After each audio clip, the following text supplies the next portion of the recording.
yang tidak bergabung sudah tidak bergabung Elkan Bagot misalnya bisa dipanggil lagi sama bergabung meskipun banyak pemain juga baru ketika itu, tapi at least mereka adalah pemain yang sudah dibentuk dalam satu tim gitu loh. Jadi kalau mau cari pemain, kemungkinan kalau mau menambah pemain adalah pemain-pemain yang dulu pernah dipanggil Sintayong tapi kemudian mungkin karena satu dua masalah tidak dipanggil lagi, mungkin bisa dihubungi lagi.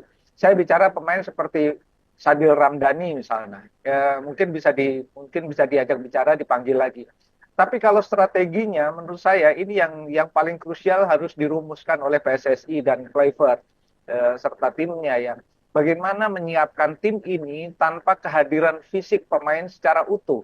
Ini Ini yang yang menurut jadi saya PR hmm, besarnya itu. PR besarnya ini ya, bagaimana menyiapkan tim tanpa kehadiran fisik dari tim tersebut. Diharapkan memang komunikasinya sudah berlangsung by telepon atau Ya. semacamnya. Tapi kalau Bung Anton melihat ini nanti kans dari pemain Liga Indonesia sendiri ini nanti dalam line up yang nantinya akan ditampilkan ataupun dihadirkan oleh Patrick Kluivert di laga Australia ini seperti apa? Karena kalau kita lihat ini kan masih akan ada naturalisasi ke depannya. Kalau naturalisasi sih menurut saya ya karena itu kebijakan PSSI lah, Mm-mm. sudah nggak bisa ditahan lagi karena mereka ambisi betul ya dengan pemain-pemain diaspora itu. Mungkin Romaini kan akan bergabung, Ridgewell juga akan bergabung.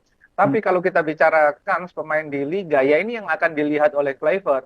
Jadi misalnya seperti Sadil misalnya atau pemain muda Jens Raven misalnya kan bisa dilihat juga sama dia karena sebetulnya kalau dari bicara sisi permainan, sisi depan kan yang paling masih mengkhawatirkan. Tapi kan kalau dilihat dari timnya Sintayong, yang main di Liga 1 kan masih ada Hoki Caraka, masih ada Ramadan Sananta di lini depan. Si Kluivert ini akan lihat lagi gitu loh, sambil melihat kemungkinan striker-striker lain yang bisa dia kumpulkan dalam waktu yang sudah mepet sekali ini, apalagi memasuki bulan Ramadan dan lain-lain. Jadi menurut saya ini challenge-nya luar biasa berat ya bagi Kluivert.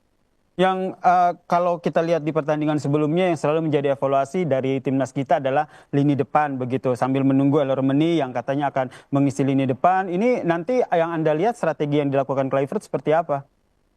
Ya saya kira memaksimalkan lagi ya, karena kan satu harus diakui Indonesia kan nggak punya pemain yang dengan karakter striker murni. Ada Hmm. Ramadan Sananta dan Hoki Caraka, tapi kan nggak terlalu fit penampilan mereka.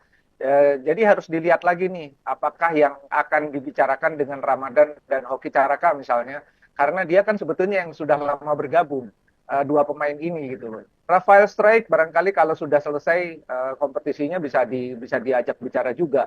Tapi kemungkinan besar tidak akan banyak perubahan di lini depan. Mungkin ada pemanggilan satu dua pemain ya.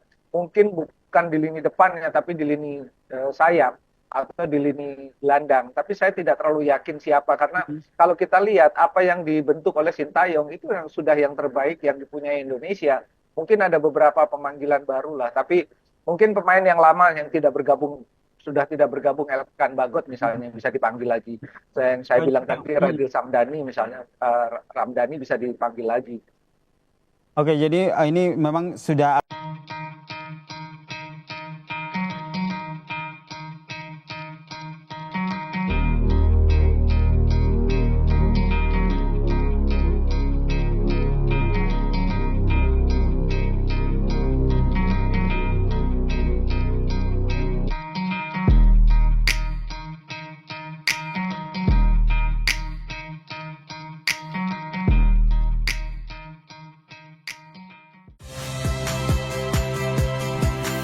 Saya Tifa Solesa.